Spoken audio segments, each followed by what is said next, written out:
News 19 और आज का मतदाता टीवी में मदन दुबे जी आपका स्वागत है। सर, आप शिक्षण संस्थान से जुड़े हुए हैं और जो शिक्षा होता है वो हर आम नागरिक को बहुत सर्वोच्च स्थान पे पहुंचाता है। जो आपका शिक्षा के क्षेत्र में योगदान है वो किसी से छुपा नहीं है। पूरा दिल्ली एनसीआर का पूरा जो है देश आपके इस अनुभव का लाभ ले रहा है। मदन जी, सवाल दो ये था कि 2-3 दिन बाद जो है गणतंत्र दिवस आ रहा है, तो देशवासियों को क्या शुभकामना देंगे सर? अब देशवासियों को शुभकामनाएं तो सबसे पहले गणतंत्र दिवस की है। और हमारे मोदी जी जो हैं वो भी जो है कहीं ना कहीं नई नई चीज़ें करते रहते हैं गणतंत्र दिवस पर जो है। ठीक है, तो पहले तो देशवासियों को शुभकामनाएं। और हमें लगता है इस बार मोदी जी कहीं ना कहीं शिक्षा के ऊपर, शिक्षा के लिए कुछ अच्छा सोचेंगे और बढ़िया काम करेंगे। जैसा कि देखा जाए पिछले 3-4 साल से जो है कम से कम हमारे all over India 150 medical college नए दिए गए हैं, सरकारी मेडिकल कॉलेज। और अब प्लान भी है हमारे उत्तर प्रदेश में भी लास्ट ईयर 8 नए मेडिकल कॉलेज आए। और जितने भी गवर्नमेंट हॉस्पिटल चल रहे हैं उनके साथ भी मेडिकल कॉलेज कनेक्ट कर रहे हैं। तो मोदी जी शिक्षा के बारे में सोच रहे हैं और कहीं ना कहीं मेडिकल को भी बढ़ावा दे रहे हैं और मेडिकल टूरिज्म को भी बढ़ावा दे रहे हैं। कहीं ना कहीं हम देशवासियों का फ्यूचर अच्छा रहेगा। सर, आपको पता होगा उत्तर प्रदेश में बहुत सारे मेडिकल कॉलेज एम्स खोले गए हैं। तो इस दिशा में जो प्रयास है, जैसे कोरोना आ गया था, पूरा भारत क्या पूरा विश्व हिल गया था, तो हेल्थ के सेक्टर में जो आपके वर्तमान में केंद्रीय मंत्री हैं मनसुख मंडाविया, हाँ जी, वहाँ तक मैं बात पहुँचा रहा हूँ कि इस सेक्टर में बहुत कुछ करने की भी आवश्यकता है। देखो अभी तो हमारा जो मेडिकल फील्ड है उसमें बहुत करने की आवश्यकता है। आज की डेट में देखा जाए कम से कम अराउंड 993 लोग पर एक डॉक्टर वर्किंग है जी। ठीक है। और आपका नर्सिस का भी देखा जाए तो कम से कम 150 आदमी पर एक नर्स काउंटेबल होती है। तो मेडिकल को, शिक्षा को आगे बढ़ाना है। जब बढ़ाया जाएगा तो जो ये रेशियो है वो डे बाई डे कम होगा तो हमारे देश में जो है चिकित्सा व्यवस्था अच्छी होगी क्योंकि जनसंख्या बहुत है सर, बहुत जनसंख्या। हाँ जी, अब जाके देखिए, अब जहाँ रूरल एरियाज़ हैं वहाँ पर डॉक्टर्स ही नहीं हैं। तो कायदा से जो है जो बीएमएस डॉक्टर्स हैं, आयुर्वेद के डॉक्टर्स हैं, उनको भी प्रोत्साहन करना चाहिए। और जो फार्मासिस्ट हैं, ठीक है, जिन्होंने बी फार्मा डी फार्मा कर रखा है, उन्हें मेडिसिन का ज्ञान होता है, उनको भी एज ए प्रैक्टिस करने का भी जो है लोगों को सरकार की तरफ सरकार को देखना चाहिए, जोड़ना चाहिए।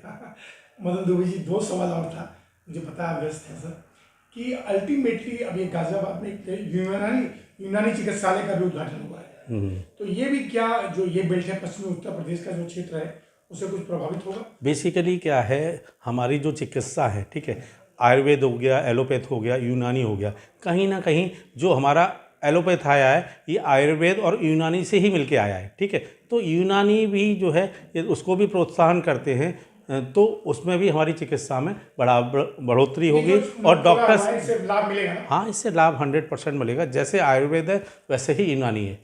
बेसिकली यूनानी जो है हमारे जो मुस्लिम समुदाय है उसको लेकर, उनकी संस्कृत को लेकर आगे बढ़ाया गया। आयुर्वेद हमारी संस्कृत को लेकर बढ़ाया गया, हिंदू संस्कृत को आगे लेकर बढ़ाया गया। और एलोपैथ अपना इंग्लिश हो गया, जो मेडिकल टर्मिनोलॉजी है ऑल ओवर इंडिया उससे यूज होती है वो। सर, बस 2 सवाल शिक्षा वाला हो कि शिक्षा पढ़ाने का जो तौर तरीका है, अभी आपको पता ही होगा कि संशोधन हुआ था शिक्षा के बिल में, एक नई शिक्षा नीति लाई गई है। अब पहले वाली शिक्षा रही नहीं, तो आज के समय बच्चों को किस शिक्षा पद्धति पे काम करना चाहिए जिससे कि वर्तमान में वो स्वावलंबी बने, और दूसरा जो ट्रेडिशनल स्कूल है जिस व्यवस्था के तहत वो पढ़ाई पढ़ा रहे हैं उसमें क्या परिवर्तन आना चाहिए? देखो शिक्षा में, देखो जो हमेशा कोई भी चीज़ हो उस पर अपग्रेडेशन की ज़रूरत होती है। तो जो हमारी शिक्षा व्यवस्था है, अब आज की डेट में जब हम कोरोना आया तो लोगों को जो टैली, आप उसको डिजिटल शिक्षा कह सकते हैं, उसका डिजिटल एजुकेशन में हमारा इंडिया 10 साल पीछे था। बट कोरोना के कारण जो है इसमें बहुत ज़्यादा प्रोत्साहन मिला।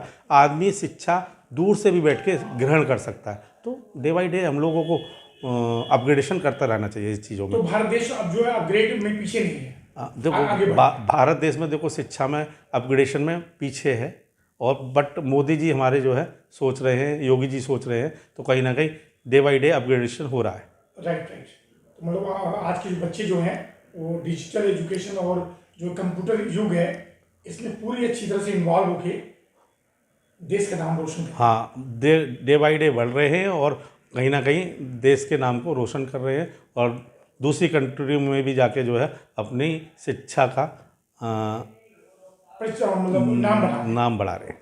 मदन जी आप शिक्षा के क्षेत्र में बहुत दिनों से हैं, एक अंतिम सवाल फिर मैं अल्टीमेटली जो है जो शिक्षा है वो समाज में बहुत ज़्यादा समानता लाता है, समाज में खुशहाली लाता है।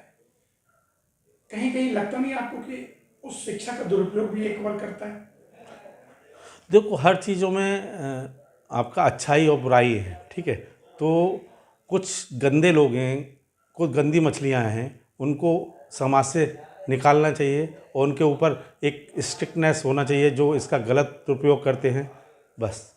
यही आप कहना चाहेंगे? हाँ जी। सर मोदी जी के लिए चूंकि यशस्वी प्रधानमंत्री हैं और पूरा विश्व उनके मतलब प्रतिभा का सम्मान करता है, तो मैं चाहूँगा दो शब्द। अब मोदी जी का तो देखो, आज हमारे मोदी जी G20 के अध्यक्ष हैं, अध्यक्ष हैं। ठीक है। हमारे यहाँ सभी कंट्रियाँ आज हमारे यहाँ आ रही हैं, कहीं ना कहीं हमारा देश में हमारा प्रधानमंत्री जो है उनका अध्यक्षता कर रहा है, तो कहीं ना कहीं हम लोग आगे बढ़ रहे हैं। भारत देश का मान उन्होंने बहुत बढ़ाया। हाँ, मान बढ़ाया। और G20 का अध्यक्ष होना सर अपने आप में बहुत बड़ी बात है। बहुत बड़ी बात है। तो एक अंतिम सवाल और, क्योंकि संविधान उस दिन पास हुआ था 26 जनवरी के दिन 1950 में सर, तो आजकल देखा जाता है हर कोई जो है ना संविधान के तहत मिले अधिकारों की बात तो करता है, इन कर्तव्यों से पीछे होता है, तो क्या संदेश देना चाहेंगे आप? कर्तव्य का पालन करना चाहिए, ठीक है। जो भी रूल रेगुलेशन है उनका पालन करना चाहिए। यदि उनका हम पालन नहीं करते हैं, अपने को हम मेंटेन नहीं करते हैं, प्रॉपरली वर्क नहीं करते हैं, अपने का जो है पंचुअलिटी नहीं लाते हैं, ठीक है, तो हम लोग फिर गलत रास्ते पे जाते हैं। तो जो हमारे कुछ जो चीज़ें हैं, बेसिक्स हैं, उनको हमें फॉलो करना चाहिए।